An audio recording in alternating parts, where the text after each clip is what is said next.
हार विग्रीधारी श्री राधा गोविंद गोपीनाथ मदन मोहन शिव की जय। जय ओम विष्णुपाद नित्य लीला प्रविष्टम विष्णुपाद भक्ति जीवन आचार्य गोस्वामी श्री गुरु महाराज की जय। जय ओम विष्णुपाद नित्य लीला प्रविष्टम विष्णुपाद भक्ति कमल मधुसूदन गोस्वामी श्री परम महाराज की जय। जय श्री सरस्वती गोस्वामी ठाकुर प्रभुपाद की जय। जय श्रीला गौर किशोर दास बाबा जी महाराज की जय। जय गौरी बलदेव विद्याभूषण प्रभु की जय। जय विश्वनाथ चक्रवर्ती ठाकुर की जय। जय नरोत्तम श्रीवास प्रभु की जय। जय कृष्णदास कविराज गोस्वामी प्रभु की जय। जय नमाचार्य हरिदास ठाकुर की जय। तुलसी महारानी की जय। भक्ति देवी की जय। भक्ति विघ्न भक्त विघ्न सर्व विघ्न विनाशानकारी भगवान सिंह देव की जय। जय जगन्नाथ बलराम सुभद्रा देवी की जय। जय अनंत कोटि वैष्णव वृंद की जय। रूपान गुरु वर्ग की जय। जय नरोत्तम ठाकुर आविर्भाव तिथि वरा की जय। जय श्रीला नरोत्तम ठाकुर की जय। जय पूज्यपाद भक्तिचंद नरेंद्र महाराज की जय। जय परम पूज्यपाद भक्ति चरण सागर महाराज की जय। जय श्रीपाद भक्ति करण मधु महाराज की जय। जय श्रीपाद भक्ति वरेण्य केशव महाराज की जय। जय ज्ञानांजन शलाकया चक्षुरुन्मीलितं येन तस्मै श्री गुरुवे नमः। श्री ब्रह्ममार्ध गौर्य सरस्वती नमस्तुते। श्री गुरु गौर गंधर्व गोविंद श्री भक्ति जीविने आचार्य जय विचार जय प्रचार तमनुदे कृतज्ञाय रसज्ञाय नीतिज्ञाय नमस्तुते। सत्यम शुभवत्तम मनदत्तम वाग्मिने शांत दंत खंत मंताय नमो नमो। सत्य व्रत संतन्न सौजन्य शुभमूर्तये श्रीमते भक्ति जीवनाचार्य गुरुदेवाय ते नमो। नमस्त्रिकलज्ञाय जगन्नाथाय सुताय च सविताय सपुत्राय सकलत्राय ते नमो। नमो महावदन्नाय कृष्ण प्रेम प्रदायते कृष्णाय कृष्ण चैतन्य नाम्ने गौरतिसे नमः। वंचाकल्पतरुभ्यश्च कृपा सिन्धुभ्यैव च पतितानां पावनेभ्यो वैष्णवेभ्यो नमो नमः। वृन्दाय तुलसीदेव्यै प्रियाय केशवस्य च विष्णु भक्ति प्रदे देवी सत्यवत्यै नमो नमः। नमस्ते नरसिंहाय प्रह्लादायिने हिरण्यकशिपुर्वक्षशिला टङ्कनखालये शुक्लाम्बरं धरं विष्णुं शशिवर्णं चतुर्भुजं प्रसन्नवदनं ध्यायेत् सर्वविघ्नोपशान्तये। नारायण नमस्कृतं नरं चैव नरोत्तमं देवीं सरस्वतीं व्यासं ततो जयमुदीरयेत् मुखं करोति वाचालं पंगुं लङ्घयते गिरिं यत्कृपास्तमहं वन्दे श्रीगुरुं दीनतारिणम्। हरे कृष्ण कृष्ण कृष्ण हरे हरे, हरे राम राम राम हरे हरे।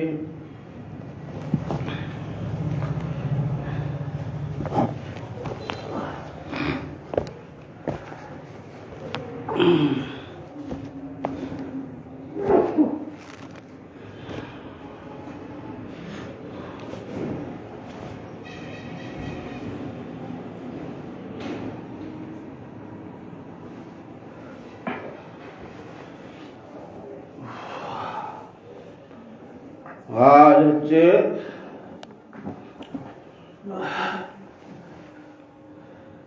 নরোত্তম ঠাকুরের আবির্ভাব তিথি,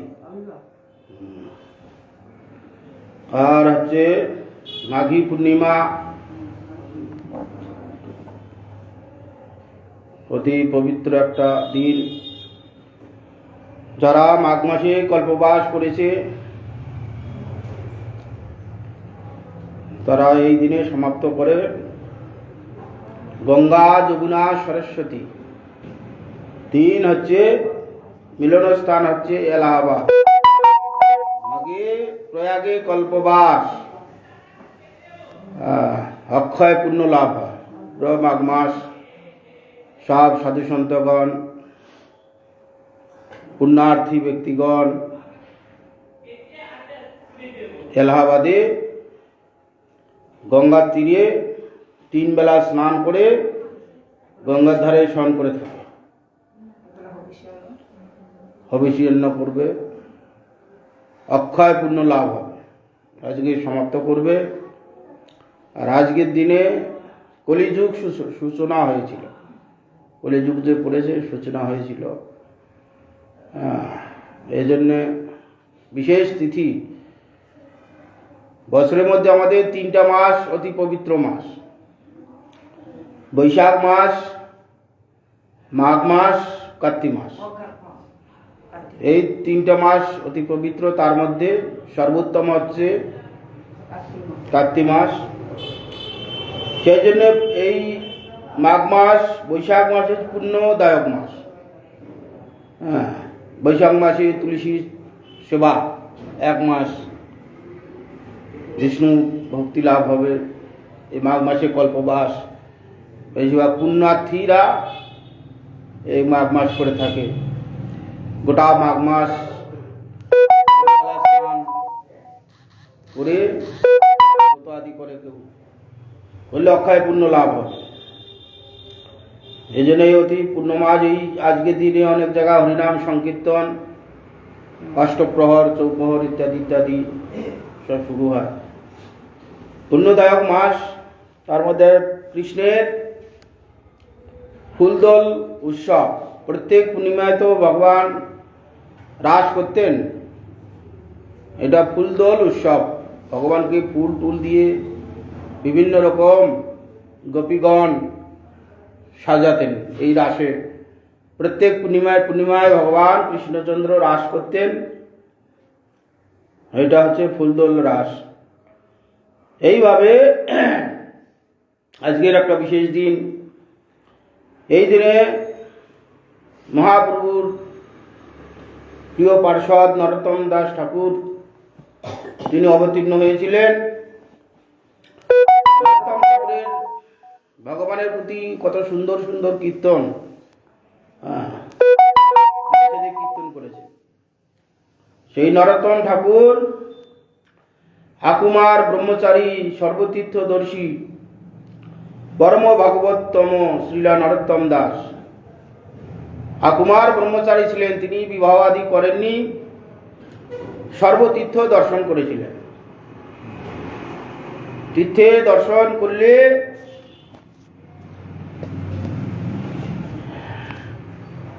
মানসিক একটা যদি ঠিকভাবে দর্শন করে অভিজ্ঞতা বাড়ে। সমস্ত তীর্থে ভগবান কোথায় কি লীলা আদি করেছিলেন প্রত্যক্ষ অনুভব হয়। সেই জন্যে সর্বতীর্থে দর্শন করেছিলেন। সে তীর্থযাত্রার ব্যবস্থা আছে, মহাপ্রভু গেছেন, ভগবান কোথায় কি সব লীলা করেছেন সেই সব জায়গা গেলে সব অনুভব হয়। তীর্থ ওই জন্যে তীর্থের ব্যবস্থা আছে। সাধারণ গৃহী ব্যক্তি বহু কষ্টে অর্থ উপার্জন করে, পয়সা করি অত সহজে খরচা করতে চায় না, সেই জন্য তীর্থে যাওয়ার ব্যবস্থা শাস্ত্রে দিয়েছে। তীর্থেতে গেলেই কিছু পয়সা খরচা হবে, গাড়ি ঘোড়া থাকা খাওয়া, ওইটাই ভগবানের সেবা। তীর্থ দর্শন যাচ্ছে, তীর্থের দর্শনের একটা বিশাল ফল আছে। তো তীর্থ দর্শনে যেতে হবে। ঘুরতে গিয়ে ভগবানকে দর্শন করা সেই ভাব হলে হবে না। আমরা তীর্থ দর্শনে যাচ্ছি, ভগবানকে দর্শনে যাচ্ছি। সেই জন্য এখানে কুমারকাল ব্রহ্মচারী থাকার সাথে সর্বতীর্থ তিনি দর্শন করেছিলেন। পরম দাস পদ্মা নদীর তটে রাজা কৃষ্ণনন্দ দত্ত বাস করতেন। তার জ্যেষ্ঠ ভ্রাতা শ্রী পুরুষোত্তম দত্ত, দুই ভাইয়ের ঐশ্বর্য যশ আদির তুলনা হয় না, ধনাঢ্য গৃহে ছিলেন। রাজা কৃষ্ণনন্দের পুত্র শ্রী নরোত্তম এবং পুরুষোত্তম দত্তের পুত্র শ্রী সন্তোষ দত্ত মাঘ মাসে শুক্লা পঞ্চমীতে শ্রীলা নরোত্তম ঠাকুর জন্মগ্রহণ করেন। এই মাঘ মাসের শুক্লা পঞ্চমীতে নরোত্তম ঠাকুর জন্মগ্রহণ করেন। শুভ লগ্নে পঞ্চমী, তো আজ তো পঞ্চমী নয়, কি দিয়েছে। রাজা কৃষ্ণনন্দ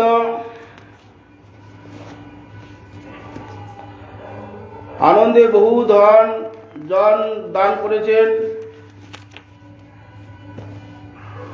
দান দক্ষিণা ব্রাহ্মণগণকে প্রদান করেন। ব্রাহ্মণগণ লগ্ন দেখে বলেন পুত্র প্রসিদ্ধ মাহান্ত হবে এবং এর প্রভাবে বহু লোক উদ্ধার হবে। রাজপুত্রের দিন দিন শশীকলার ন্যায় শিশু বাড়তে লাগলো। তপ্ত কাঞ্চনের ন্যায় অঙ্গকান্তি, দীঘল নয়ন, আজানুলম্বিত ভূষ, যুগল গম্ভীর নাভি, মহাপুরুষের সমূহ লক্ষণ বর্তমান দেখা যায়। যারা মহাপুরুষ হবে, মহাপুরুষের লক্ষণ এগুলো দিয়েছে, 32টা মহাপুরুষের লক্ষণ। নরোত্তম ঠাকুর শশীকলার ন্যায় ধীরে ধীরে বাড়ছে, যেমন চন্দ্রকলা বাড়ে। অঙ্গকান্তি, দীঘল নয়ন, টানা টানা চোখ, আজানুলম্বিত হাত, ভুজযুগল গম্ভীর, গভীর নাভিটা গভীর হবে, গর্ত। এইসব মহাপুরুষের লক্ষণ নরোত্তমের মধ্যে দেখা গেছে। পুত্র দর্শনের জন্য রাজপুরে সর্বদা লোকজনের সমাবেশ হতো। ক্রমে অন্নপ্রাশন, চূড়াকরণ আদি হলো।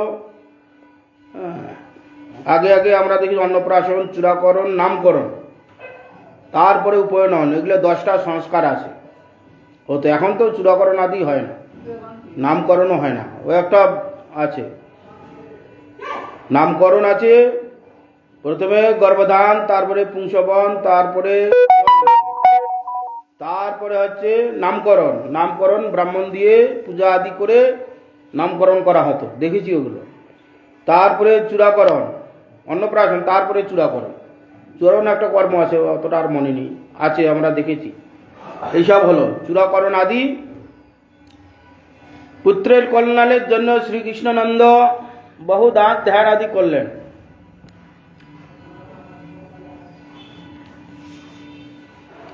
রাধা কৃষ্ণনন্দের পত্নীর নাম শ্রী নারায়ণী দেবী। তিনি অপূর্ব পুত্র পেয়ে আনন্দ সাগরে ভাসতে লাগলেন। তিনি শ্রী নারায়ণের কাছে সর্বদা পুত্রের মঙ্গল কামনা করতে লাগলেন। শিশু অতিশয় শান্ত জননীর যে স্থানে রাখতেন সেখানেই থাকতেন। অন্তপুরে শ্রী রমণীগণ শিশুকে লালন পূর্বক কত আনন্দ প্রাপ্ত হতেন। ক্রমে বয়বৃদ্ধি হলে তার হাতে খড়ি দিলেন। বালক যে বর্ণ একবার গুরুস্থানে শুনতেন তখনই তাহা কণ্ঠস্থ করতেন। অল্পকালের মধ্যে তিনি ব্যাকরণ, কাব্য, অলঙ্কার শাস্ত্রের বিশেষ পারঙ্গত হলেন। পণ্ডিতের স্থানে দর্শন শাস্ত্রাদি কিছুকাল অধ্যয়ন করলেন, কিন্তু ভগবত ভজন বিনা বিদ্যা কোনো সার্থকতা হয় না, ইহা বিশেষ অনুভব করলেন।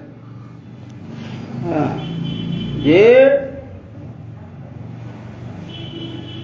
দর্শন শাস্ত্রাদি অধ্যয়ন করলেন এবং ভগবানের ভজন বিনা এই বিদ্যা যে কোনো ফল নাই সেটা সে অনুভব করল। কবিরাজ গোস্বামী বৃন্দাবন দাস ঠাকুর বলছেন না, সেই সে বিদ্যার ফল জানিও নিশ্চয়, শ্রীকৃষ্ণ চরণে যদি চিত্তবৃত্ত রয়। শ্রীকৃষ্ণ ভজন যদি না হলো সে বিদ্যা কি করবে? তখনই বিদ্যা কাজে লাগবে। বিদ্যা বধূ জীবনম, বিদ্যার যে বধূ হচ্ছে ভগবান। সেই বিদ্যার দ্বারা যদি ভগবানকে না জানা গেল সেই বিদ্যা কি করবে? সেই জন্যে বই শাস্ত্র পরে কেন হলো? কৃষ্ণ ভক্তি জানিবারে। ভক্তি যদি কৃষ্ণকে যদি না জানলেও বিদ্যায় কি করে? সেই বিদ্যার দ্বারা কি হবে? সেই বিদ্যাটা যদি ভগবানের কাজে লাগায় বিদ্যার কার্যকারিতা হলো, যদি না লাগায় ওই বিদ্যার দ্বারা বহু অন্যায় করবে, যা বর্তমান যুগে হচ্ছে। উচ্চ উচ্চ শিক্ষিত ব্যক্তিরা বড় বড় অন্যায় করে বসে থাকছে। এক কলমের খোঁচায় সাধারণ শেষ কাচর 5,000, 10,000, 20,000 টাকা চুরি করে। ওরা এক কলমের খোঁচায় কোটি কোটি টাকা চুরি করছে, হচ্ছে না? ঘুষ নিয়ে। যদি সেটা ভগবতমুখী না হয়, হরি ভজন পরায়ণ না হয়, বুদ্ধিটা ওইখানে যাবে। সেই জন্য ওই বিদ্যাটা যদি ভগবতমুখী হয় অন্যায় আর করতে পারবে না। মানে চৌর্য বৃত্তি করলে যে পাপের ব্যবস্থা আছে, শাস্তির ব্যবস্থা আছে, সেগুলো থেকে সে মুক্ত হবে। বিদ্যা যদি ভগবত চরণে লাগায় সেই কাজে লাগবে। সেই জন্যে এইটা অনুভব করলেন। সেই জন্য বৃন্দাবন দাস ঠাকুর বলছেন যে বিদ্যার সেই সে ফল জানিও নিশ্চয়, শ্রীকৃষ্ণের চরণে যদি চিত্তবৃত্ত হয়। বিদ্যা জানার পর সব জানলো, সেই বিদ্যাটা ভগবানের পাদপদ্মে দিতে হবে, ভগবানের ভজন করতে হবে, বহু শাস্ত্র পড়তে হবে। পড়লে শাস্ত্রের যে নির্যাস হরি ভজন। মনুষ্য শরীর পেয়েছি, এই শরীর আর পাবো কি পাবো না কোনো গ্যারান্টি নেই। এইটা জেনে সেইভাবে যদি ভজন আদি করে, ভগবানের সূক্ষ্ম অতি সূক্ষ্ম তত্ত্বকথা অনুভব করবে, তাহলে তার সংসার মুক্ত হবে। যদি না করে আহার নিদ্রা ভয় মৈথুন, একটা অজ্ঞ ব্যক্তি যা করে, মূর্খ ব্যক্তি যা করে, একটা পশু পক্ষী যা করে, সেটা আমরাও করছি, অতি বিদ্বান ব্যক্তিরাও করছে। চিত্ত এবং বৃত্তি, চিত্তের যে বৃত্তি তখনই কার্যকারিতা হবে যদি ভগবানের পাদপদ্মে পৌঁছায়। বহুবিধ বিদ্বান ব্যক্তি সংসারে ত্যাগ করে অরণ্য গিয়ে হরি উপাসনা করেছেন, এটা সে অনুভব করলেন। যে সংসার পূর্বে বহু বিদ্বান ব্যক্তিগণ, কেউ যদি বলে এত বিদ্যা অর্জন করেছি ধন অর্থ উপার্জন করার জন্যে, তো দেখা যাচ্ছে ইতিপূর্বে বহু বিদ্বান ব্যক্তিগণ, রাজাগণ, তারা সংসারের স্বরূপ বুঝতে পেরে ঘর সংসার ছেড়ে, স্ত্রী পুত্র ছেড়ে সব সংসার ত্যাগ করে চলে গেছে। বহু এরকম ইতিহাসে পাওয়া যায়, শাস্ত্রেতে আছে। আমাদের এখানে মহারাজ ভরত মহারাজ গিয়েছিলেন যুবা বয়সে, সংসারে যখন স্বরূপ দেখলেন যে সংসারে কিছু নেই, শুধু স্ত্রী পুত্রকে ভরণ পোষণ করতে সময় অতিবাহিত হচ্ছে, লাভের লাভ কিছু হলো না, সব বুঝতে পেরে সব সংসার ভরত মহারাজ যুবা বয়সে রাজ্য ছেড়ে বনে চলে গেলেন। সেটা তো মোহ পড়েছে, সেটা আলাদা ব্যাপার। এইরকম বহু ব্যক্তিগণ গেছেন। এই নরোত্তম ঠাকুর গেছেন, রঘুনাথ দাস গোস্বামী গেছেন, এই কাছাকাছি আমাদের। ভর্তৃহরি, রাজা ভর্তৃহরি গিয়েছিল, এটা হচ্ছে ওই জব্বলপুরে রাজা ভর্তৃহরি ছিল। কেউ যুবা বয়সে সব ঘর সংসারের স্বরূপ বুঝতে পেরে সব সংসার পরিত্যাগ করে চলে গেলেন, সন্ন্যাসী হয়ে চলে গেলেন। তো সেখানে সেটাই বলছে যে পূর্বে বহু বিদ্বান ব্যক্তিগণ সংসার ত্যাগ করে অরণ্যে গিয়ে হরির উপাসনা করেছেন। কেন? একমাত্র হরি ভজন করাই জীবের কর্তব্য। ওই জন্য আমরা মনুষ্য জন্ম পেয়েছি। বিষয় ভোগ করার জন্যে অনেক জন্ম আছে, পশু পক্ষী কৃমিকীট সব জন্মেতে আমরা এই চারটে পাবো। আহার, নিদ্রা, ভয়, মৈথুন সব এই জন্মেই পাবো। পশুরাও আহার করে, ঘুম এলে নিদ্রা যায়, পুত্র সন্তান উৎপাদন আদি করে। ওরা যা করছে আমরাও তাও করছি। সেই জন্যে এর জন্য আমাদের মনুষ্য শরীর জন্ম পাইনি। মনুষ্যের শরীরে বিশেষ ভগবান একটা গুণ দিয়ে আমাদের পাঠিয়েছে, না বিবেক, বিচার। বিচার করে আমরা যদি দেখি, যদি বিচার করি কেন আমরা মনুষ্য শরীর পেয়েছি, ভগবানকে জানার জন্য। বিবেক রূপ দিয়ে আমরা যদি চিন্তা করি তখন আমরা বুঝতে পারবো। অন্যান্য ইতর জন্মে আমরা ভগবানের না চিন্তা করতে পারবো, ভগবানের কথা না অনুভব হবে, না আনন্দ পাবো, একমাত্র মনুষ্য শরীরেই পাবো। সেই জন্য রাজারা পূর্বে তারা সংসার ছেড়ে হরির উপাসনার জন্য সব বনে গিয়ে ভগবানের সেবা আদি করেছেন। শ্রী নরোত্তম দাসের মন দিনের পর দিন সংসারের প্রতি উদাসীন হতে লাগলো। এইটা তিনি ভেবে শাস্ত্রগ্রন্থ পড়ে তীর্থে গিয়ে এইটা তার অনুভব হলো, যে সংসারের মধ্যে কিছু নেই। সংসারের প্রতি বৈরাগ্য এসে উপস্থিত হলো, উদাসীন ভাব হলো। এই সময় শ্রী গৌর সুন্দরের ও নিত্যানন্দের মহিমা ভক্তগণ মুখে শুনে হৃদয়ে পরম আনন্দ অনুভব করতে লাগলেন নরোত্তম ঠাকুর। নিত্যানন্দ এবং মহাপ্রভুর কথা শুনে কিছুদিনের মধ্যে শ্রী নরোত্তম গৌর নিত্যানন্দের গুণে আকৃষ্ট হয়ে দিন রাত ওই নাম জপ করতে লাগলেন। মহাপ্রভুর কথা এবং গৌর নিত্যানন্দের কথা শ্রবণ করে দিন রাত ওই সব জপ করতে শুরু করলেন। দয়াময় গৌর সুন্দর সপার্ষদ একদিন স্বপ্নযোগে নরোত্তমকে দর্শন দিলেন। অতঃপর কেমনে সংসার ত্যাগ করে শ্রী বৃন্দাবনে যাবেন শ্রী নরোত্তম দিন রাত ভাবতে লাগলেন। এই সংসার আদি ছেড়ে কি করে বৃন্দাবন যাবেন, সংসার ত্যাগ করে দিন রাত চিন্তা করতে শুরু করলেন। যারা সংসার আদি ত্যাগ করে, যখন সংসার ত্যাগ করবে মনের মধ্যে ওই সব খুব ঘুরপাক খায়। যাদের কারো যোগাযোগ আছে তাদের কম হয়, যাদের মঠ মন্দিরের সঙ্গে যোগাযোগ আছে, সাধুর সঙ্গে যোগাযোগ আছে, তাদের একটু কষ্টটা কম হয়।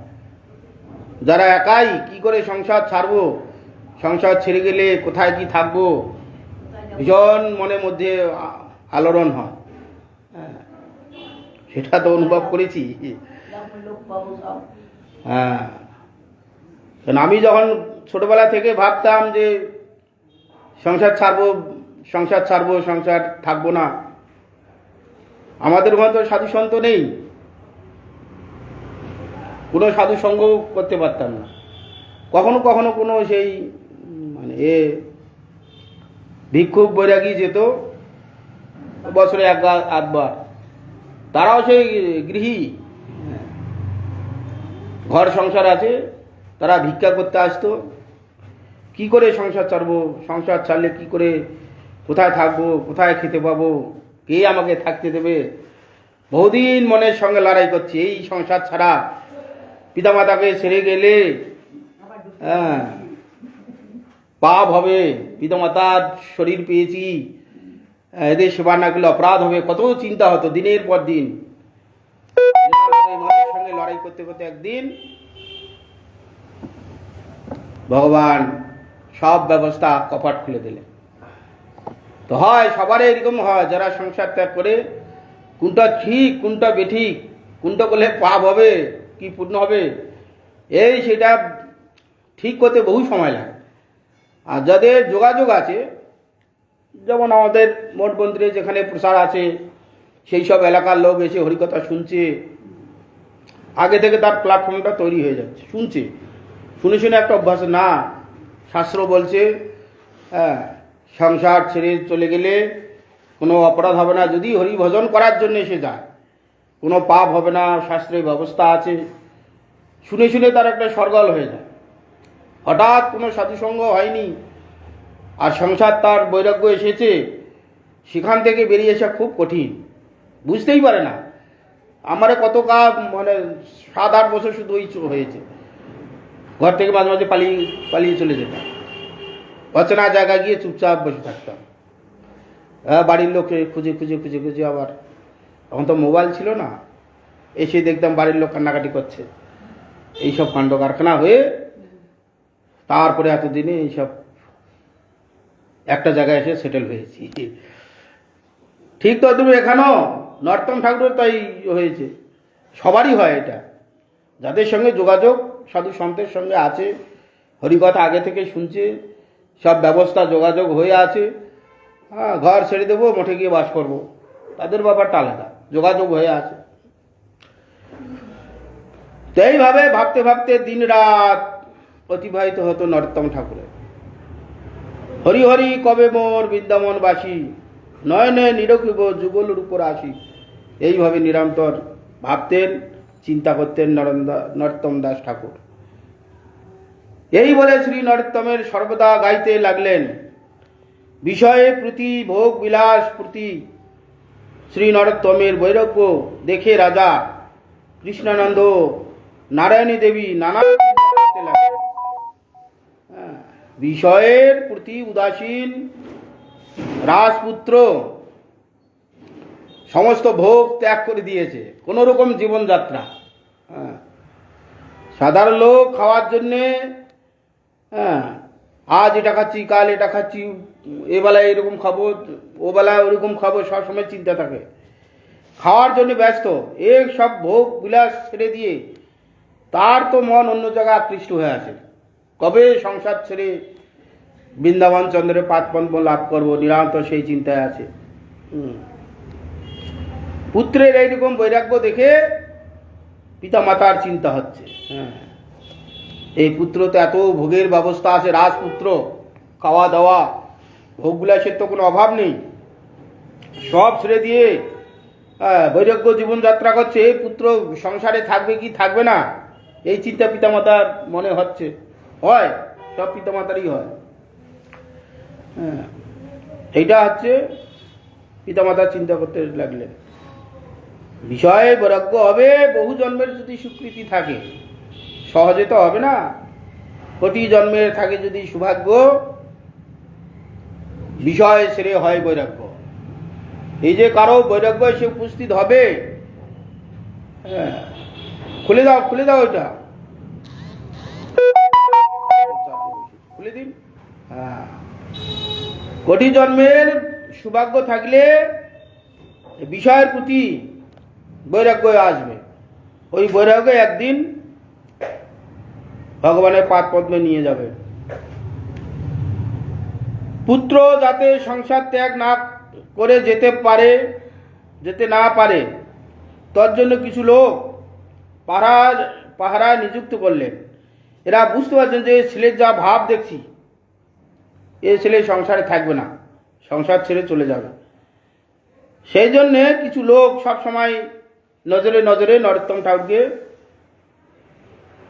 রাখলেন, যাতে না সংসার ছেড়ে চলে যেতে পারে। শ্রী নরোত্তম দেখলেন দুর্গম বিষয় পর্বত অতিক্রম করে তিনি বোধ হয় গৌরসুন্দরের শ্রীচরণ ভজন ও শ্রী বৃন্দাবন ধামে যেতে পারবেন না। দুর্গম পর্বত মানে পাহাড় নয়, এই যে ঘেরা টপকা যে দুর্গম পর্বত, পাহাড়ের নয়। রাজকুমার তো রাজ কর্মচারী কত জায়গায় আছে, সবাইকে অ্যালার্ট করে দিয়েছে যাতে ও কোনো রকম সংসার থেকে বেরিয়ে না যেতে পারে, সব সময় পাহারা দিচ্ছে। সেটাকে যে পর্বতের ন্যায় তার এই যে ঘেরা টপকা, কি করে অতিক্রম করে যাবেন?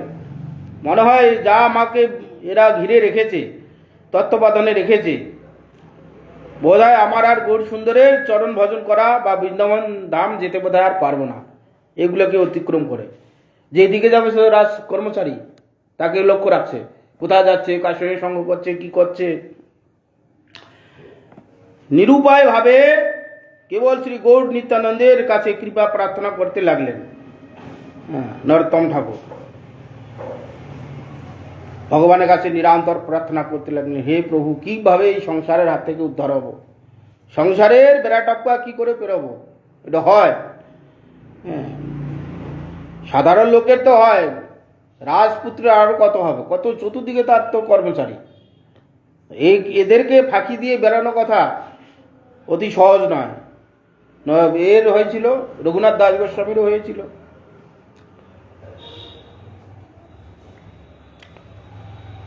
ইতিমধ্যে গৌরেশ্বরের লোক এসে রাজা কৃষ্ণনন্দকে গৌরেশ্বরের সঙ্গে সাক্ষাৎকার করতে বললেন। এই অবসরে একদিন ভগবান তো সব ব্যবস্থা করেন। ইতিমধ্যে গৌরেশ্বর লোক এসে, গৌরেশ্বর সেই সময় হোসেনশা রাজা ছিল, কৃষ্ণনন্দকে গৌরেশ্বরের সঙ্গে সাক্ষাৎ করতে বললেন। তখন তো ক রাজ্য ছিল, বাংলা, বিহার, উড়িষ্যার হচ্ছে প্রধানমন্ত্রী ছিল হচ্ছে রাজা ছিল হচ্ছে হোসেন শাহ, আর এগুলা কর রাজ্য ছিল, বর্ধমান রাজা, নদিয়া রাজা, মেদিনীপুর, 24 পরগনা, বাঁকুড়া, সব এক একটা রাজা ছিল। তো এদেরকে কর দিতে হতো। গৌরেশ্বর ডেকেছে, তাকে দেখা করতে বলেছে, এবার যেতে হবে। তো সাক্ষাৎকার করতে বললেন। রাজা কৃষ্ণনন্দ, পুরুষোত্তম দেব দত্ত দুই ভাই গৌরাজ দরবারে অভিমুখে যাত্রা করলেন। রাজার সঙ্গে দেখা করতে গেলেন, মহারাজার সঙ্গে। শ্রী নরোত্তম সংসার ত্যাগের ভালো সুযোগ পেল। এইটাই তো ভালো সুযোগ, বাবা কাকা, বাবা জ্যাঠা দুই চলে গেছে, এইটাই ভালো সুযোগ।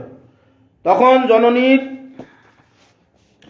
কাছে থেকে কোনো প্রকারের বিদায় নিয়ে রক্ষক লোকের লক্ষ্যকে অলক্ষ্য করে বৃন্দাবনের অভিমুখে যাত্রা করলেন। কার্তিক পূর্ণিমায় শ্রী নরোত্তম সংসার ত্যাগ করলেন। কার্তিকী পূর্ণিমায় তিনি অতি দ্রুত বঙ্গভূমি অতিক্রম করে শ্রী মথুরা ধামের পথে ধরলেন, মথুরা পথ ধরলেন, জিটি রোড। যাত্রীগণ শ্রী নরোত্তমের অতি স্নেহ করতে লাগলেন। কারো সঙ্গে যাচ্ছিলেন, তাকে দেখে বুঝলেন কোনো রাজকুমার হবে। তিনি তখন দুধ পান করে, কখনো বা ফল মূলাদি ভোজন করে চলতে লাগলেন। বৃন্দাবন ভূমি দর্শনের আশায় তার ক্ষুধা তৃষ্ণা চলে গেল। হ্যাঁ, এই যে আরতি, বৃন্দাবন কখন যাব, বৃন্দাবন দর্শন হবে, বৃন্দাবনে গিয়ে রাধা গোবিন্দের চরণ দর্শন পাবো, এই যে আরতিতে তখন ক্ষুধা তৃষ্ণা তার সব চলে গেছে।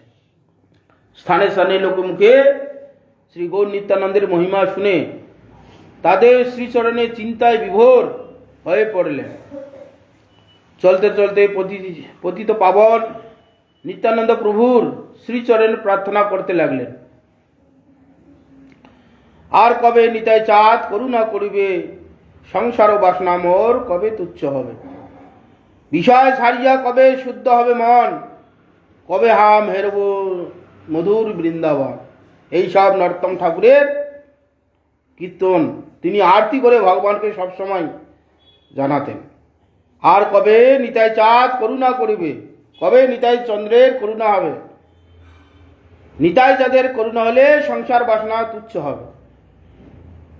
নিত্যানন্দের কৃপা হলে, গুরু নিত্যানন্দের কৃপা হলে সংসার যে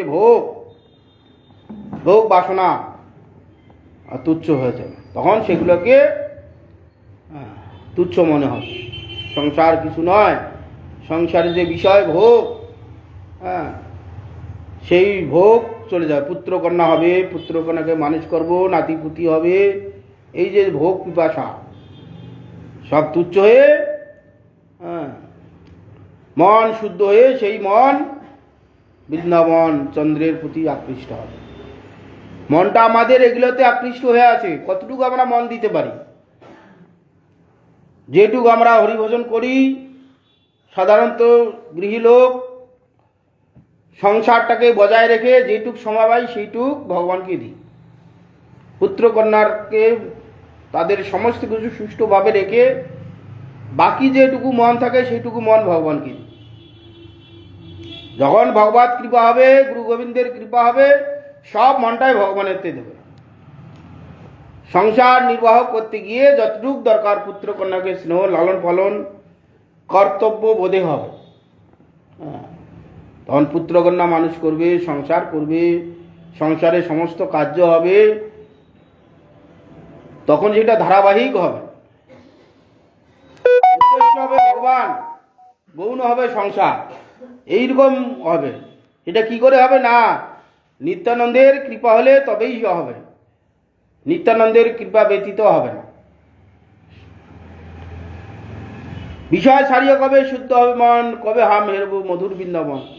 শুদ্ধ মন হলে, বিষয় মুক্ত হলে তখন নিরন্তর ভগবান চিন্তা, খাইতে শুইতে চলতে সবটাই ভগবানের চিন্তা হবে। এখন সব চিন্তাটা আমাদের পুত্র কন্যার দিকে, সংসারের দিকে।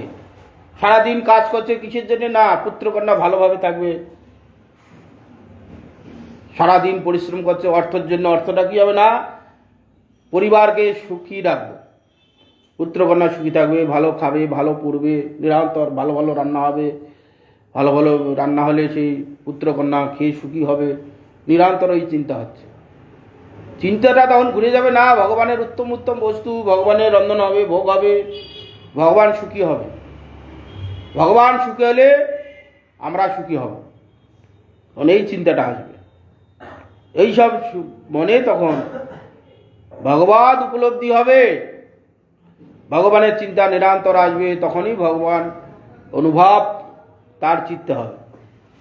এইরূপ চলতে চলতে শ্রী নরোত্তম মথুরা ধামে এলেন এবং যমুনা দেবীকে দর্শন বন্দনাদি করলেন। শ্রীরূপ সনাতন প্রভৃতি গোস্বামীগণের নাম স্মরণ করে ক্রন্দন করতে লাগলেন। অনন্তর শ্রীধাম বৃন্দাবন ধামে এলেন। শ্রীমৎ জীব গোস্বামী তাকে লোকনাথ গোস্বামীর শ্রীচরণ সেবা করতে বললেন। বৃন্দাবনে গিয়ে শ্রী জীব গোস্বামীর কাছে গেলেন। শ্রী জীব গোস্বামী লোকনাথ গোস্বামীর কাছে নিয়ে গেলেন যে আজ থেকে তুমি এই লোকনাথের সেবা আদি করবে, এনার কাছে তুমি থাকবে। অতি বৃদ্ধ লোকনাথ গোস্বামী গৌর বিরহে অতি কষ্টে প্রাণ ধারণ করেছেন। এইদিকে লোকনাথ গোস্বামী অতি বয়স হয়েছে, বহু কষ্টে কাজকর্ম করেন, নিজের যেটুকু কাজকর্ম, বৃদ্ধ হয়েছে, নিরন্তর গৌরসুন্দরের বিরহে প্রাণ ধারণ করছেন কষ্টে। গৌরসুন্দরকে দেখতে পাচ্ছেন না, মহাপ্রভু তো পুরীতে, আর উনি লোকনাথ গোস্বামী হচ্ছে বৃন্দাবনে থাকেন। শ্রী নরোত্তম তার চরণ বন্দনা করলেন। শ্রী লোকনাথ গোস্বামী বললেন, তুমি কে? শ্রী নরোত্তম বললেন, আমি আপনার দীনহীন দাস, শ্রীচরণ সেবাকাঙ্ক্ষী। নরোত্তম ঠাকুর লোকনাথ গোস্বামীকে বললেন। শ্রী লোকনাথ গোস্বামী বললেন, আমি গৌর গোবিন্দের সেবা করতে পারলাম না, অন্যের সেবা কি করে নেব? তার সেবা করতে গেলেন। তো সেখানে লোকনাথ গোস্বামী বলছে, দেখো আমি তো গৌর গোবিন্দের সেবা করতে পারিনি, তো আমি লোকের সেবা কি করে নেব? আমি কাউকে সেবা নেব, কারো সেবা নেব না, মানে শিষ্য করতে বলল। শ্রী নরোত্তম গুপ্তভাবে নিশাকালে গোস্বামীর মূত্র পূজুষের স্থানাদি সাক্ষাৎ করে রেখে দিতেন। এদিকে চরণ আশ্রয় করবে। তো লোকনাথ গোস্বামী বলছে, আমি কারো তো সেবা নিতে পারবো না, আমি নিজে গৌরসুন্দরের সেবা করতে পারিনি, কি করে আমি অন্যের সেবা নেব? আমি নেব না। কোনো মতেই স্বীকার করছেন না, তাহলে কি করে তার সেবা করা যাবে? তখনকার দিনে তো এখনকার মতন পায়খানা আদি ছিল না, জঙ্গলে গিয়ে পায়খানা করতে হতো। তো নরোত্তম ঠাকুর দেখছে যে কোনোভাবেই তার সেবা করা যাচ্ছে না, কোনো মতেই সেবা স্বীকার করছে না। ভোরবেলা লোকনাথ গোস্বামী বাহ্যকৃত্য করতে যেতেন। তখন লোকনাথ গোস্বামী যাওয়ার আগেই যে সব জায়গায় মলত্যাগ করতে যেতেন, সেই সব জায়গা গিয়ে ধুয়ে পরিষ্কার করে দিয়ে আসতেন, যাতে তার কোনো অসুবিধা না হয়, এই সেবাটা করতেন। লোকনাথ গোস্বামী প্রত্যেক দিন যাচ্ছে, যে কি ব্যাপার, এই জায়গাটা আমি আসি প্রত্যেক দিন, যে জায়গায় আমি করব সেই জায়গায় মলমূত্র পরিষ্কার করে রাখে কে? একদিন দেখছে, 2 দিন দেখছে, 5 দিন দেখছে, 10 দিন দেখছে, প্রত্যেক দিন একই। লোকনাথ গোস্বামী যাওয়ার আগে সব পরিষ্কার করে দিয়ে আসতেন মধ্যরাত্রিতে। তা একদিন মনে মনে ভাবলেন, কে এটি করে সেটা দেখতে হবে। কয়েক বছর এইভাবে সেবা করতে থাকলে শ্রী লোকনাথ গোস্বামীর কৃপা হলো। একদিন দেখলেন যে আজকে আমি কে এই কাজটি করছে ধরব। ওই নরোত্তম যাওয়ার আগেই তিনি তার আগে থেকে গিয়ে নুকে বসেছিলেন, যেমন সেই নরোত্তম গিয়ে সে জায়গাটা পরিষ্কার করে দিচ্ছে। এইভাবে তখন সেবা স্বীকার করলেন। পৌষ মাসিতে দীক্ষা প্রদান করলেন। এইভাবে কিছুদিন করার পর লোকনাথ গোস্বামী নরোত্তম ঠাকুরকে শিষ্যত্ব স্বীকার করলেন। তিনি মাধুকরী করে খেতেন এবং শ্রীজীব গোস্বামীর নিকট গোস্বামী গ্রন্থ অধ্যয়ন করতেন। শ্রীবাস আচার্যের সঙ্গে তার চিরমিত্র ভাব উভয়ের জীবের নিকট অধ্যয়ন করতেন। শ্রীবাস আচার্য এবং নরোত্তম ঠাকুর সকভাব ছিল। এই সময় গৌড়দেশ থেকে শ্রী শ্যামানন্দ প্রভু এলেন। তিনি শ্রীজীব গোস্বামীর নিকট গোস্বামী গ্রন্থ অধ্যয়ন করতে আরম্ভ করলেন। এই 3 জন একাশয় ও এক হৃদয় ছিলেন, নরোত্তম ঠাকুর, শ্যামানন্দ প্রভু এবং শ্রীবাস আচার্য। এই 3 জন একান্তভাবে ব্রজ ভজন করবেন বলে সংকল্প করলেন। 3 জনেই ব্রজের ভজন করবেন, ব্রজে থেকেই ভজন করবেন। কিন্তু সে আশা পূর্ণ হলো না। একদিন শ্রীজীব গোস্বামী 3 জনকে ডেকে বললেন, ভবিষ্যতে তোমাদিগকে শ্রীমান মহাপ্রভুর বাণী প্রচার করতে হবে। শ্রীজীব গোস্বামী তখন বয় বৃদ্ধ হয়েছে। 3 জন কাকে ডেকে বললেন। এই গোস্বামী গ্রন্থরত্ন নিয়ে তোমরা শীঘ্র গৌড় দেশে গমন করো এবং তা প্রচার করো আদেশ দিলেন। তিনজন বৃন্দাবনে বাসের সংকল্প ত্যাগ করে শ্রী গুরু বাণী শিরে ধারণ করলেন। গ্রন্থ রত্ন নিয়ে গৌড় দেশে অভিমুখে যাত্রা করলেন। তখনকার দিনে তো এরকম ট্রেন বা বাস সব ছিল না, পায়ে হেঁটে আসতে হতো। এখান থেকে 1000 কিলোমিটার দূর।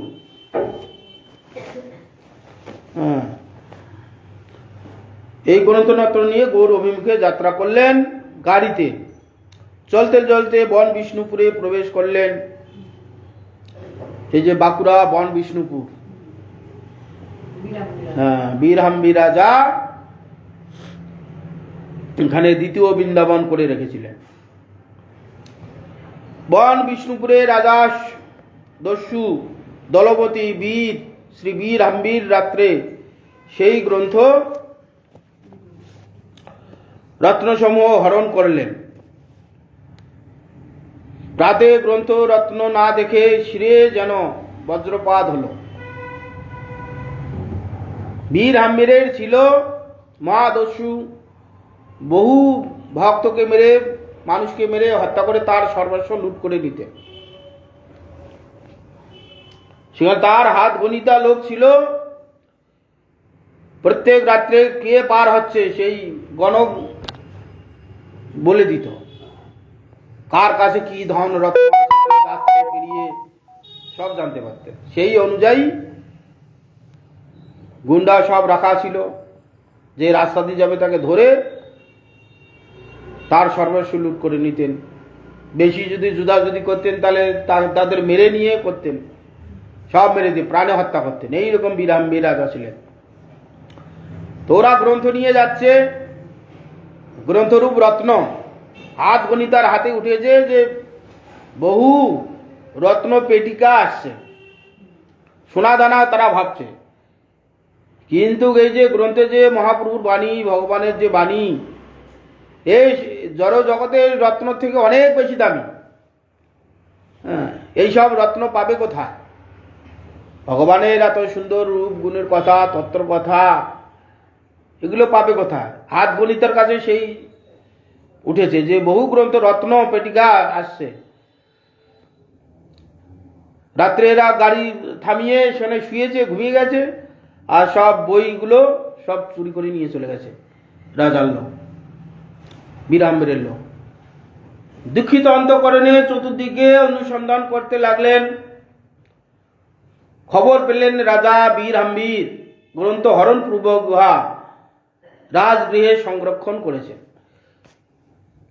কেন যারা গণক ঠাকুর ছিল তাদের গণনা উঠেছে যে এই পেটিগুলোতে রত্ন ভর্তি, সোনা ভর্তি পেটি আছে।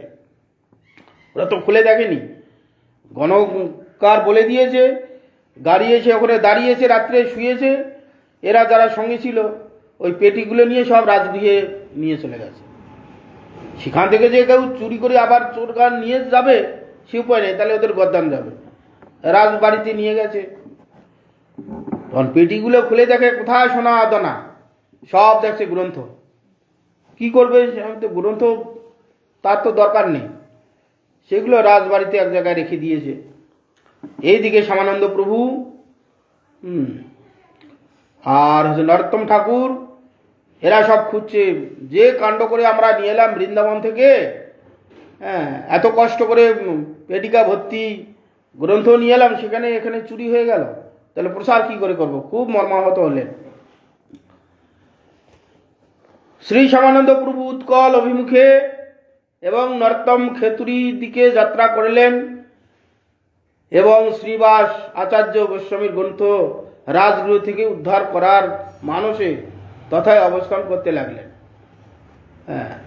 নরোত্তম ঠাকুর খেতুরিতে গেলেন, এইদিকে বাংলাদেশ বর্তমান রাজশাহী জেলায় এইদিকে গেলেন, খেতুরি গ্রাম, সেখানে প্রেমতলি আছে, ওখানে থাকতেন। ওখানে বিশাল রাজকোষ আছে, ওখানে 300 বিঘা জমি এখনো আছে নরোত্তম ঠাকুরের ঠাকুর বাড়িতে। সব আশপাশে কোনো হিন্দু নেই, সব মুসলমানেরাই পাহারা দেয়, সব মুসলমানেরা চাষ করে, একটি শুধু ব্রাহ্মণ থাকে। চতুর্দিকে তো 50 কিলোমিটার মধ্যে কোনো হিন্দু বাড়ি নেই, ওই একটি পূজারই থাকে বাড়ি, আর সব মুসলমানেরা জমি চাষ করে, 20 বিঘা 10 বিঘা 5 বিঘা 7 বিঘা করে সব। তারা এসে বছরে যা যেমন দেওয়ার দেয়। আর ক্ষেত্রীতে বিশাল বড় উৎসব হয়। আমি গিয়ে জিজ্ঞাসা করলাম, বলে সব আমরা যখন এখানে নরোত্তম ঠাকুরের উৎসবাদী হয়, আমরা সব ঘর দুয়ার সব ছেড়ে দিই, সব আপনাদের হিন্দুরা আসে আমাদের ঘরে থাকে, রান্না করে খায়, ঘর দুয়ার সব ছেড়ে দিই। খুব মানে, এখনো মানে, ওদের মানা তো ওইরকমই আর কি। শ্রী নরোত্তম মহাপ্রভুর জন্মস্থান দর্শনের জন্য ব্যাকুল হয়ে শীঘ্র নবদ্বীপে এলেন। হা গৌর হা হরি, হা গৌর হা হরি বল গঙ্গাটরে তিনি শত শতবার বন্দনা করতে লাগলেন।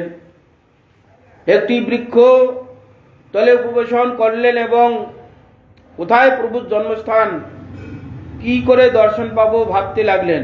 এমন সময় অতি বৃদ্ধ একজন ব্রাহ্মণ তথায় আগমন করলেন। শ্রী নরোত্তম উঠে ব্রাহ্মণকে প্রণাম করলেন। ব্রাহ্মণ বললেন, বাবা কোথা থেকে এসেছো, কি নাম? শ্রী নরোত্তম নিজ পরিচয় দিয়ে গৌরসুন্দরের জন্মস্থান দর্শনের ইচ্ছা নিয়ে এসেছেন বললেন। ব্রাহ্মণ বললেন, আহা, আজ প্রাণ শীতল হলো, গৌরের কি প্রিয় ভক্তের দর্শন পেলাম। শ্রী নরোত্তম বাবা, আপনি গৌরসুন্দরের দর্শন পেয়েছিলেন? ব্রাহ্মণ, কি বলবো বাবা, শ্রী নিমাই প্রতিদিন এই ঘাটে এসে শিষ্যগণ সহ শাস্ত্র চর্চা করতেন। দূর থেকে আমরা তখন তার কি অপূর্ব রূপ দেখতাম। আজও সেই রূপ স্মরণ করে এই বৃক্ষতলে প্রতিদিন একবার করে আসি। ব্রাহ্মণ বলতে বলতে অশ্রু জলে ভাসতে লাগলেন। শ্রী নরোত্তম বাবা, আজ আপনার শ্রীচরণ দর্শন করে জীবন ধন্য হলো, এই বলবে অশ্রুপূর্ণ নয়নে শ্রী নরোত্তম ব্রাহ্মণের চরণে তলে লুটিয়ে পড়লেন। ব্রাহ্মণ, বাবা, আমি আশীর্বাদ করছি তুমি গোবিন্দ চরণে ভক্তি লাভ করো, গোবিন্দের কথা সর্বত্র প্রচার করো। অতঃপর ব্রাহ্মণ নরোত্তম দাসকে শ্রী জগন্নাথ মিশ্রের গৃহে যাবার পথ দেখিয়ে দিলেন। শ্রী নরোত্তম সে পথ দিয়ে শ্রী জগন্নাথ মিশ্রের ভবনে আগমন করলেন। অশ্রুপূর্ণ নয়নে তিনিও মিশ্র গৃহে দ্বার দেশে ষষ্ঠাঙ্গ বন্দনাপূর্বক ক্রন্দন করতে লাগলেন। অনন্তর ভবনে প্রবেশ করে শ্রী শুক্লাম্বর ব্রহ্মচারীর চরণ দর্শন পেলেন। নরোত্তম তার শ্রীচরণ বন্দনা করলেন। অনুমান শুক্লাম্বর ব্রহ্মচারী বুঝতে পারলেন ইনি গৌরসুন্দরের কোনো কৃপা পাত্র। শুক্লাম্বর ব্রহ্মচারী শ্রী শুক্লাম্বর ব্রহ্মচারী জিজ্ঞাসা করলেন, তুমি কে? শ্রী নরোত্তম ঠাকুর নিজ পরিচয় দিয়ে বললেন, বর্তমানে শ্রী ব্রজধাম শ্রী জীব গোস্বামী ও শ্রী লোকনাথ গোস্বামীর প্রভৃতির সন্নিকট থেকে এসেছি। শুক্লাম্বর, বাবা, তিনি ব্রজে শ্রী লোকনাথ ও শ্রী জীবের থেকে এসেছ, এই বলে উঠলে নরোত্তম দাসকে দৃঢ় আলিঙ্গন করলেন। অনন্তর তিনি যাবতীয় গোস্বামীগণের কুশল বার্তা জিজ্ঞাসা করতে লাগলেন। শ্রী নরোত্তম ব্রহ্মচারীর নিকট ব্রজের যাবতীয় সংবাদ যথাযথ বর্ণনা করলেন। অনন্তর শ্রী নরোত্তম সচিমাতার সেবক অতি বৃদ্ধ শ্রী ঈশান ঠাকুরের চরণ বন্দনা করলেন এবং স্বীয় পরিচয় প্রদান করলেন। শ্রী ঈশান ঠাকুর তার শিরঃ স্পর্শ করে আশীর্বাদ করতে করতে স্নেহে আলিঙ্গন করলেন। তথা শ্রী দামোদর পণ্ডিতকেও নরোত্তম বন্দনা করলেন। অনন্তর শ্রী নরোত্তম দাস নরোত্তম শ্রীবাস পণ্ডিতের গৃহে এলেন। শ্রীপতি ও শ্রীনিধি পণ্ডিতকে বন্দনা করলেন। তারা স্নেহ ভরে শ্রী নরোত্তমকে আলিঙ্গন করলেন। কয়েকদিন নবদ্বীপ মায়াপুর থাকার পর শ্রী নরোত্তম শান্তিপুরে অদ্বৈত ভবনে এলেন ও শ্রী অচ্যুতানন্দ চরণ বন্দনা করলেন। পরিচয় পেয়ে অচ্যুতানন্দ সাদরে তাকে আলিঙ্গন করলেন, অদ্বৈতের পুত্র, এবং ব্রজে গোস্বামীগণের কুশল বার্তা জিজ্ঞাসা করলেন। শান্তিপুর নরোত্তম দাস 2 দিবস অবস্থানের পর অম্বিকা কালনায় গৌরীদাস পণ্ডিতের ভবনে এলেন। কালনাতে সেখানে গৌরীদাস পণ্ডিতের বাড়ি, নিত্যানন্দ শ্বশুর বাড়ি, এখানে এলেন। তখন শ্রী হৃদয় চৈতন্য প্রভুর তথা অবস্থান করছেন। হৃদয় চৈতন্য প্রভু তিনি গৌরীদাস পণ্ডিতের শিষ্য। নরোত্তম হৃদয় চৈতন্য প্রভুকে বন্দনা আদি করলেন। সদরে হৃদয় চৈতন্য প্রভুর নরোত্তম দাসকে ধরে আলিঙ্গন পূর্বক উপবেশন করালেন এবং ব্রজের গোস্বামীগণের সন্দেশ নিতে লাগলেন।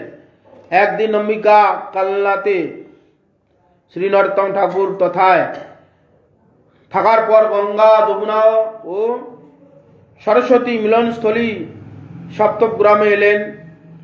এই স্থানে শ্রী উদ্ধারণ দত্ত ঠাকুর থাকতেন। নিত্যানন্দ প্রভুর কৃপায় সপ্তগ্রাম বাসীরা পরম ভক্ত হলেন। আদি সপ্তগ্রাম, যেটা এখন মেল লাইনে আছে, উদ্ধারণ দত্তপুর ব্যান্ডেলের কাছে। উদ্ধারণ দত্ত ঠাকুরের অপ্রকটের পর সপ্তগ্রাম অন্ধকারময় হল। শ্রী নরোত্তম উদ্ধারণ দত্ত ঠাকুরের গৃহে গমন করলেন। তথা কয়েকজন ভক্ত আসেন। প্রভু বিরহে অতি দুঃখে তারা দিন যাপন করছেন। শ্রী নরোত্তম দাস বৈষ্ণবগণকে বন্দনা তথা হতে খড়দহ গ্রামে এলেন। সেখানে খড়দহ গ্রামে নিত্যানন্দ প্রভুর অবস্থান করতেন। তার শক্তিদ্বয় শ্রী বসুধা ও জাহ্নবা দেবীকে তথা অবস্থান করেছেন। শ্রী নরোত্তম নিত্যানন্দ ভবনে এসে অঙ্গনে শ্রী নিত্যানন্দ প্রভুর নাম স্মরণ পূর্বক গড়াগড়ি দিতে লাগলেন। নরোত্তম ঠাকুর পরমেশ্বরী দাস ঠাকুর শ্রী নরোত্তম দাসকে অন্তপুরে শ্রী বসুধা ও জাহ্নবা মাতার চরণে নিয়ে এলেন। তারা নরোত্তম দাসকে পরিচয় এবং শ্রীজীব ও শ্রী লোকনাথের পরম কৃপা পাত্র শুনে খুব অনুগ্রহ করলেন। সর্বতত্ত্বজ্ঞাতা বসু জাহ্নবা ঈশ্বরী অনুগ্রহ কইলে যত কহিতে না পারি। এইভাবে সর্বতত্ত্বজ্ঞাতা বসুধা এবং জাহ্নবা নিত্যানন্দের 2 স্ত্রী খুব অনুগ্রহ করলেন নরোত্তম ঠাকুরকে। 4 দিবস শ্রী নরোত্তম দাস খড়দহ গ্রামে কৃষ্ণ কথা আনন্দে অবস্থান করার পর শ্রী বসুধা জাহ্নবা মাতা তাকে বিদায় নিয়ে খাড়াকুল কৃষ্ণনগর অভিরাম ঠাকুরের এখানে এলেন।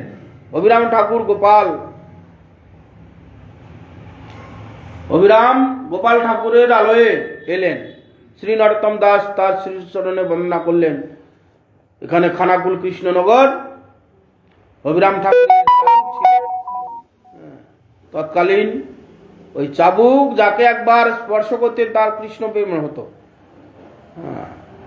চাবুকটা স্পর্শ করলেই কৃষ্ণ প্রেম হতো। এইরকম দ্বাদশ গোপালের একজন অভিরাম ঠাকুর যাকে প্রণাম করতো, বিগ্রহকে প্রণাম করতে, যদি বিগ্রহের মধ্যে ঈশ্বরত্ব না থাকতো বিগ্রহ দ্বিখণ্ডিত হয়ে যেত, এরকম শক্তি ছিল।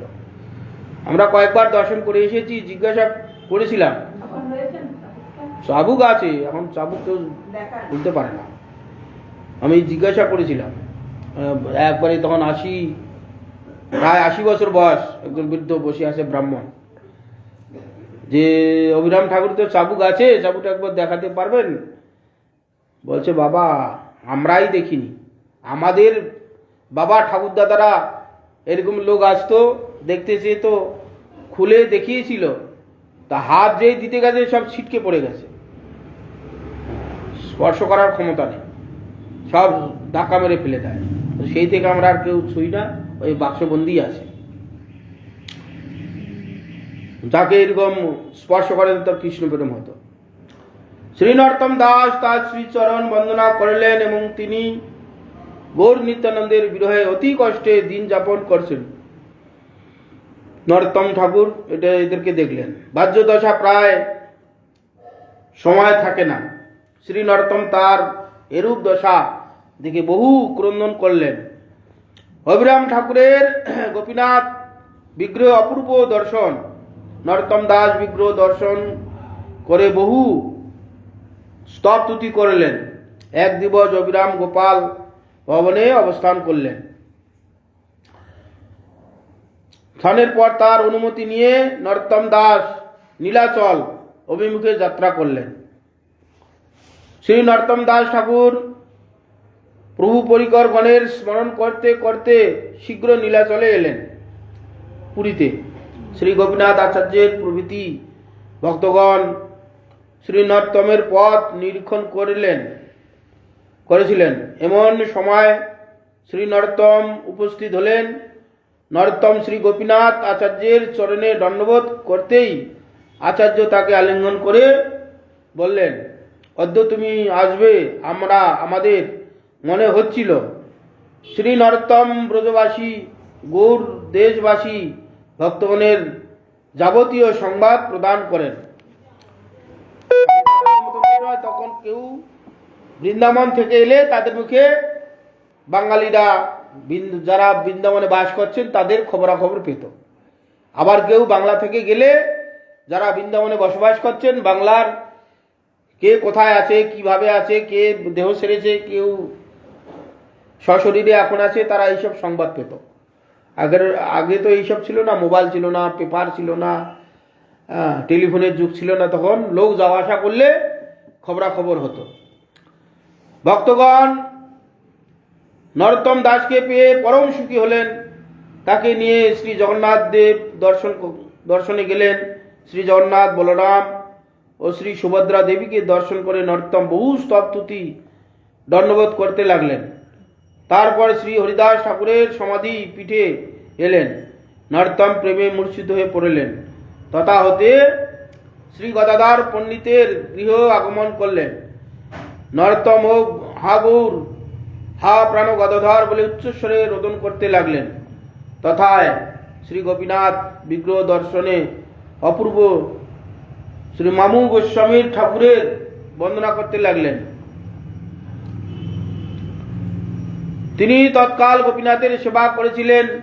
শ্রী অনন্ত নরোত্তম দাস ঠাকুর কাছে গোপীনাথের অঙ্গে মহাপ্রভুর কিরূপ অন্তর্ধান হন তা ভক্তগণ বর্ণনা করলেন। সে গোপীনাথ, সেখানে টোটা গোপীনাথ আছে। মহাপ্রভু যুগপদ একসঙ্গে যখন তিনি অন্তর্ধান হন শ্রী জগন্নাথ বিগ্রহে, আর ওখানে ওই যে টোটা গোপীনাথে না, আলারনাথে না, ওই গোপীনাথের সেবা করছিলেন, কি নাম বললেন গো, গদাধর দাস গোস্বামী। গদাধর দাস গোস্বামী ক্ষেত্র সন্ন্যাস নিয়েছিলেন। মহাপ্রভু আদেশ দিয়েছিলেন, তুমি ক্ষেত্র ছেড়ে কোথাও যেতে পারবে না, সারা জীবন তোমাকে এই পুরী ধাম ছেড়ে আর কোথাও যেতে পারবে না, গোপীনাথেরই সেবা করতে হবে। টোটা গোপীনাথের অনেক কাহিনী আছে। এক সময় কেউ বলে এই গদাধর পণ্ডিত, আবার কোথাও শোনা যায় মহাপ্রভুর পূর্বে একজন সেবক ছিল, খুব প্রীতির সহিত গোপীনাথের সেবা করতেন। গোপীনাথের বিশাল বড় দীর্ঘাঙ্গ শরীর, প্রায় 5 ফুট 6 ফুট শরীর। সেবা করতে করতে প্রত্যেক দিন তার সেবা ছিল। প্রত্যেক দিন বাগান থেকে ফুল তুলে এনে মালা গেঁথে সেই গোপীনাথকে প্রত্যেক দিন মালা গেঁথে পড়ানো, 12 মাস 365 দিন।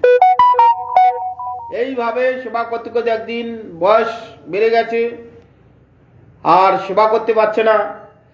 মালা গেঁথে যে পরাবে কোমর বেঁকে গেছে, আর গোপীনাথের গলা পর্যন্ত তার হাত উঠছে না। খুব ক্রন্দনাদি করেছে যে গোপীনাথ, নিত্য আপনার আমি পুষ্প চয়ন করে মালা গেঁথে তোমাকে পড়াই, আর পড়াইতে পারছি না। খুব কান্নাকাটি করেছে, খাওয়া দাওয়া সেরে দিয়েছে দুঃখে। গোপীনাথের তখন দয়া হলো ভক্তের প্রতি। গোপীনাথ বলছে, ঠিক আছে, কাল সকালে দেখবি, হ্যাঁ, আমি বসে পড়বো, আমাকে প্রত্যহ তুই মালা পড়াবি। পরে হ্যাঁ, কেউ বলে এই গদাধর দাস গোস্বামী সময় হয়েছে, আবার কোথাও যাও গদাধর গোস্বামীর মহাপ্রভুর আরো পূর্বে আগে পুরো এক ভক্ত যাও। যেটাই হোক, সকালবেলা যখন মঙ্গল আরতি করে উঠে দেখছেন এরকম পদ্মা আসনে গোপীনাথ বসে আছে। কোথাও ভগবান গোবিন্দের মূর্তি পদ্মা আসনে বসা কোথাও নেই, টোটা গোপীনাথে আছে। এখনো দেখা যায় যখন ভোরবেলা 5টার সময় সিঙ্গার করা হয় প্রত্যেক দিন, সেই সময় গেলে দেখা যায় পদ্মা আসনে বসে কৃষ্ণ, হাতটা এরকমই আছে, পদ্মা আসনে বসে আছে। ওটা ভোর 5টার সময় মঙ্গল আরতির পরে কাপড় পাল্টানো হয়, সিঙ্গার করা হয়, সেই সময় গেলে পূজারী বললে কিছু প্রণামী দিলে দেখায়। ওইটা দেখলেন। তো এখানে মহাপ্রভু যখন অন্তর্ধান হলেন, এখানে পাণ্ডাগণ প্রত্যেক দিন জগন্নাথের তো মূর্তি মূর্তি সেবা করছে, এক এক সময় এক এক রকম, সবসময় মন্দিরে ভিড়, পাণ্ডাগণ সেবা করছেন। আর মহাপ্রভু গরুর অতিক্রম করতেন না। যারা মন্দিরে গেছেন তারা জানেন, মন্দিরে প্রবেশ ঢুকেই ভোগ মণ্ডপের গায়ে হচ্ছে গরু, দরজার সামনেই গরুর, ওখান থেকে জগন্নাথকে দর্শন করছেন। আর গরুর থেকে জগন্নাথকে দর্শন করতে গেলে বলরামের হাফ একটা চোখ, জগন্নাথের একটা চোখ, আর সুভদ্রাকে দেখা যায়। ওখান থেকে মহাপ্রভু অতিক্রম করতেন না, এই গরুরের সামনে থেকে মহাপ্রভু জগন্নাথকে দর্শনাদি করতেন। কোনোদিন মহাপ্রভু অতিক্রম করেনি, তারা জানে, কোনোদিন আসে না। রবিবার, কত তারিখটা সেখানে দেওয়া মনে নেই, রবিবার বিকাল 3টার সময় পাণ্ডাগণ সেবা করছে, মহাপ্রভু ভাবে আকৃষ্ট হয়ে ভাবাবেগে এসে গরুর ওখানে এসে দর্শন করলেন, দর্শন করে ছুটে গিয়ে মন্দিরে ঢুকে গেলেন। দরজা খুলে গেল, মন্দিরে ঢুকে গেলেন, ঢুকে গিয়ে জগন্নাথ সলিলে লীন হলেন। পাণ্ডাগণ দেখলেন। মহাপ্রভুর সেবক যে ছিল গোবিন্দ ছুটে এসে দেখলেন, বলছে মহাপ্রভু কোথায়, করতেন না। তো পাণ্ডাগণ বললেন যে মহাপ্রভু তো চলে গেলেন, চৈতন্যদেব চলে গেলেন, মন্দিরে ঢুকে জগন্নাথের শরীরে লীন হয়ে গেলেন। আর ওইদিকে গদাধর দাস গোস্বামী একই টাইমে, গদাধর দাস গোস্বামী ওখানে সেবা করছিলেন, মহাপ্রভু ছুটে এসে গোপীনাথের শরীরে লীন হয়ে গেল, টোটা গোপীনাথে একসঙ্গে যুগপৎ দুই জায়গায় দেখিয়েছেন। সেই জন্য সেখানে এই টোটা গোপীনাথ এই মূর্তিটা দেখা গেল। সেই জন্য গোপীনাথের অঙ্গে মহাপ্রভু কিরূপ অন্তর্ধান হলেন তা ভক্তগণ বর্ণনা করলেন। ওখানে দেখাও যে মহাপ্রভু একটি জায়গায় সেই কাপড়ের চিহ্ন আছে, গেরুয়া কাপড়ের, সেটা দেখায়, দাগ হয়ে আছে। হ্যাঁ, নশি শিরোমণি চেষ্টা বুঝে সাধ্যকার, আকস্মাৎ পৃথিবীতে করিলা অন্ধকার, প্রবেশিলা সেই গোপীনাথের মন্দিরে, হইল অদর্শন প্রভু আইলা বাহিরে। চৈতন্য ভাগবতে সব বর্ণনা করা আছে। এইভাবে দেখলেন সেখানে মহাপ্রভু টোটা গোপীনাথে অন্তর্ধান হলেন। এইভাবে নরোত্তম ঠাকুরের অনেক মহিমা, এখনো অনেক পাতা আছে, 10-20 পাতা মিলে তার বর্ণনা করা শেষ হবে না, 1-2 ঘন্টা লাগবে। এইভাবে নরোত্তম ঠাকুর তার সমস্ত কীর্তনে যে আনিল প্রেমধন করুণা প্রচুর, হেন প্রভু কোথা গেলা আচার্য ঠাকুর, এইসব কত আক্ষেপে কীর্তনাদি করেছেন। বিরহ যেখানে যাচ্ছেন সেখানেই বৈষ্ণবগণ অন্তর্ধান হয়ে যাচ্ছেন, সেই জন্য খুব আক্ষেপ করে করে সব কীর্তনগুলো গেয়েছেন।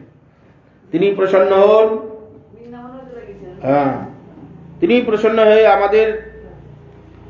আমাদের প্রতি তার আশীর্বাদ হোক। তিনি আমাদের ভগবানের কাছে প্রার্থনা করুন, আমাদেরও যেন এরকম কৃষ্ণ ভক্তি হয়, সংসারে বৈরাগ্য সে উপস্থিত হয়, এদের মহাপুরুষের আবির্ভাব তিরোভাব এলে আমরা তাদের মহিমা কথা কিছু শ্রবণ করার সুযোগ পাই। তাদের কৃপা হলে একদিন না একদিন আমাদেরও সংসার হাত থেকে আমরা মুক্তি লাভ করতে পারবো। वंशाकल्पतरुभ्यश्च कृपा सिन्धुभ्यैव च पतितानां पावनेभ्यो वैष्णवेभ्यो नमो नमः।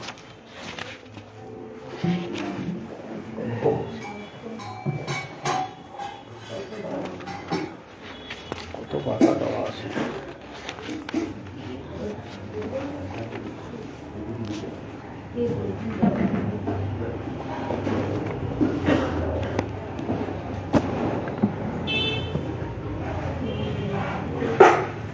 ধরবে নাকি? হ্যাঁ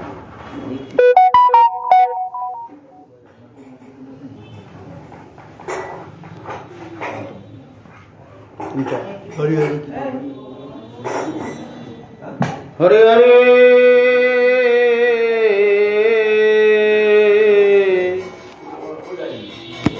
কৃপা হরি হরি বরশেল মরমে রহিল। কৃপা করি এটা তো বরশেল, এই তো এইটা। আচ্ছা আচ্ছা, এটাও নরোত্তমের। হ্যাঁ, হরি হরি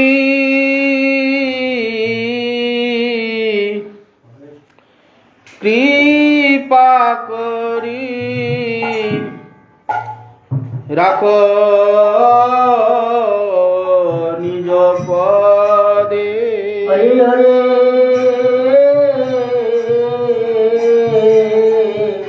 কৃপা করি রাখো নিজ পদে। কাম ক্রোধ ছয়জনে লয়া ফিরে নানা স্থানে। কাম ক্রোধ ছয়জনে লয়া ফিরে নানা স্থানে।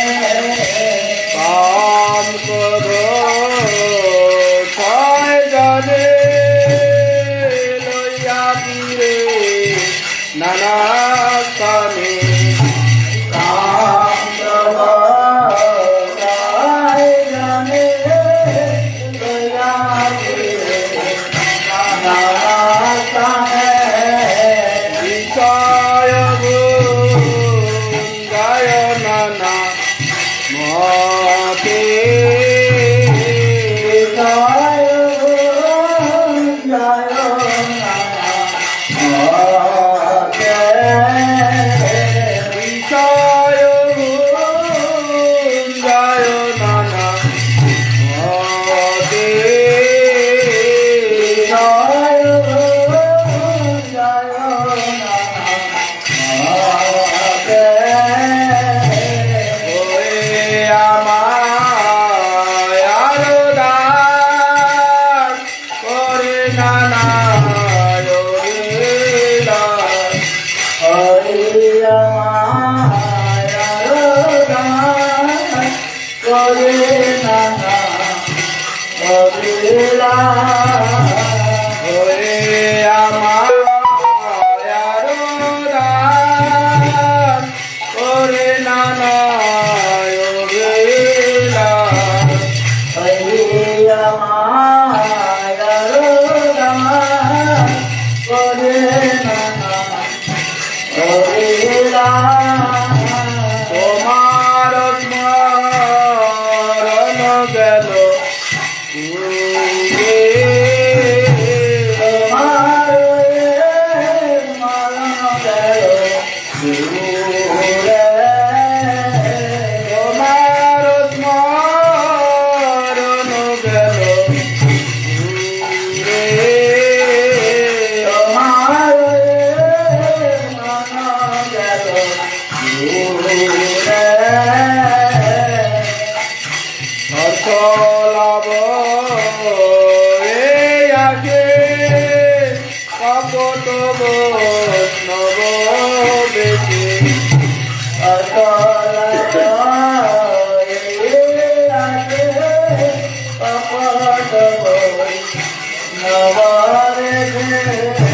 হর্ষ লাভ আগে কপট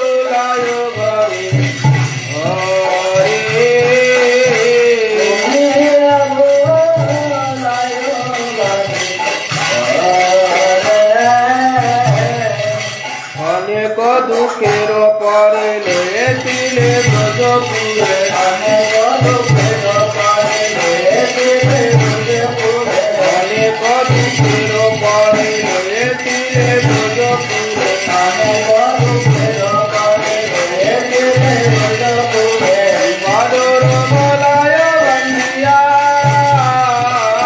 বাদর মলায় বন্দিয়া বাদর মলায় বন্দিয়া বাদর মলায় বন্দিয়া দৈব মায়া বলাৎকারে ফসাইয়া সেই তোরে দৈব মায়া বলৎকারে ফসাইয়া সেই তোরে দৈব মায়া বলাৎকারে ফসাইয়া সেই তোরে দৈব মায়া বলৎকারে ফসাইয়া সেই তোরে অবকূপে দিলে কোদারিয়া অবকূপে দিলে কোদারিয়া অবকূপে দিলে কোদারিয়া অবকূপে দিলে কোদারিয়া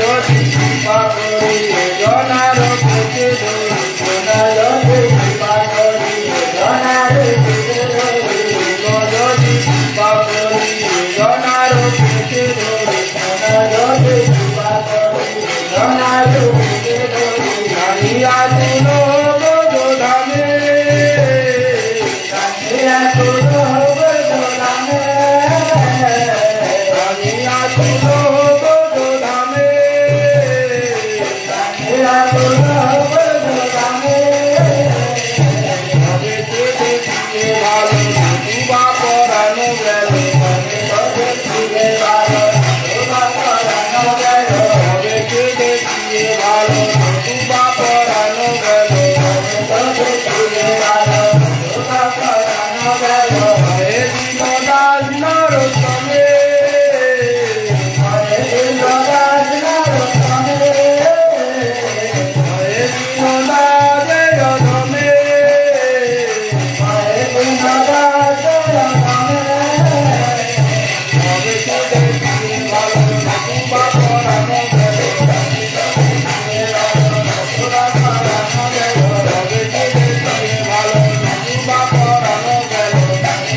চেয়ে দিয়ে ভালো দুবা পরানো গেল হে দীনদাস নরোত্তমে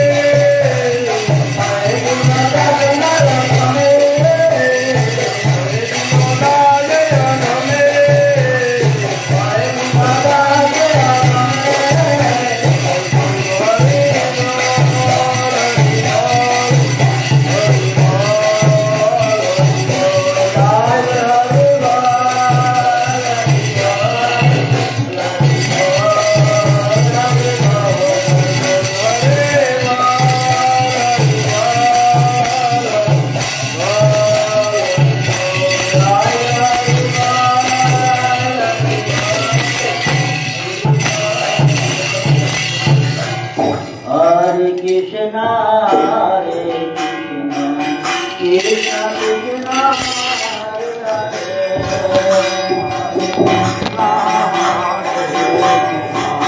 Krishna Krishna, Hare Hare, Hare Rama, Hare Rama, Rama Rama, Hare Hare, Hare Rama, Hare Rama, Rama Rama,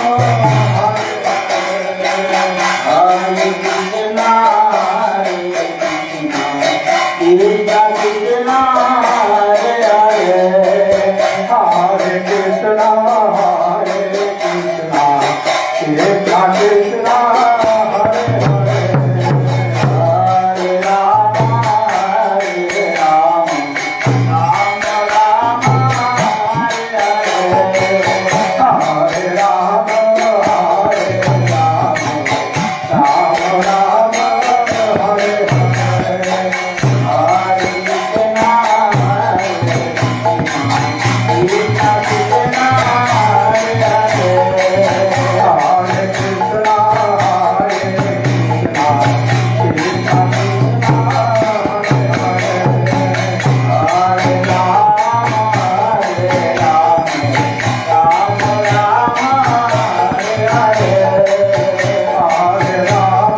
Oh,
হরিহরায় নমো কৃষ্ণ যাদবায় নাম হরিহরায় যাদবায় মাধবায় কেশবায় নমো যাদবায় মাধবায় কেশবায় গোপাল গোবিন্দ নাম শ্রীমদ সুদান গোপাল গোবিন্দ নাম শ্রীমদ সুদান বিহারী গোপীনাথ মদন মোহন বিহারী গোপীনাথ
গৌর নিত্যানন্দ হরি বল হরি বল গৌর নিত্যানন্দ হরি বল হরি বল গৌর লীলা বৈষ্ণব হরি বল হরি বল গৌর প্রিয় বৈষ্ণব গৌর গদাধর হরি বল হরি বল গৌর গদাধর হরি বল হরি বল গৌর শ্রীনিবাস হরি বল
হরি বল গৌর শ্রীনিবাস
जय श्री श्री गुरु गौरांग गंधार विग्रिधारी श्री राधा गोविंद गोपीनाथ मदन मोहन जी की जय।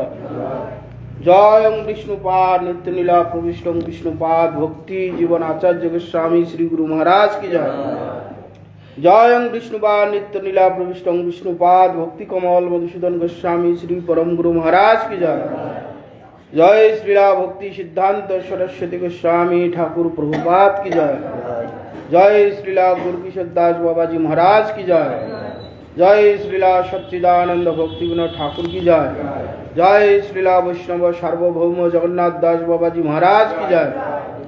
जय गौरिया बलदेव विद्याभूषण प्रभु की जय। जय विश्वनाथ चक्रवर्ती ठाकुर की जय। जय नरोत्तम श्रीनिवास समानंद प्रभु की जय। जय कृष्णदास कविराज गोस्वामी प्रभु की जय। जय नमाचार्य हरिदास ठाकुर महाशय की जय। तुलसी महारानी की जय। भक्ति देवी की जय। भक्ति विघ्न भक्त विघ्न सर्व विघ्न विनाशान करे भगवान सिंहदेव की जय। जय जगन्नाथ बलराम सुभद्रा देवी की जय। जय नरोत्तम ठाकुरेर शुभ आविर्भाव तिथि भरा की जय। जय नरोत्तम ठाकुर की जय। अजगैर आनंद की जय। जय परम पूज्य भक्ति चंद्र नारायण महाराज की जय। जय परम पूज्य भक्ति चंद्र सागर महाराज की जय। जय श्रीपाद भक्ति करण माधव महाराज की जय। जय श्रीपाद भक्ति वरण माधव केशव महाराज की जय। जय श्रीपाद भक्ति शरण विष्णु महाराज की जय। समस्त मठवासी ब्रह्मचारी बिंद की जय। भक्त मंडली मातृमंडली की जय। अनंत कोटि वैष्णव वृंद की जय।